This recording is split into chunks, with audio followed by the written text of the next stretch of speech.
ہم نے یہ کہا تھا کہ اس میں پہلے ہی دھاندلی ہو چکی ہے، یہ پری پول ریگنگ ہو چکی ہے، اس لیے اس انتخاب کو کوئی انتخاب نہیں سمجھ سکتا اور ہم اس کو انتخاب ماننے سے انکار کرتے ہیں۔ اور اس کے لیے ہم نے صحیح راستہ اختیار کیا، ہم نے سڑکوں کے بجائے ہم نے ایوانوں میں آواز اٹھائی۔ تو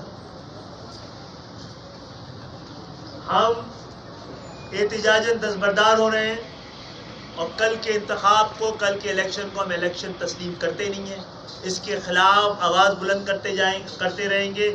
ہم جا کر کل سے ہی عوامی رائے کو مجتمع کریں گے، اپنے لوگوں کو کھڑا کریں گے اور بتائیں گے کہ یہ انتخاب آپ کے خلاف ایک سازش ہے۔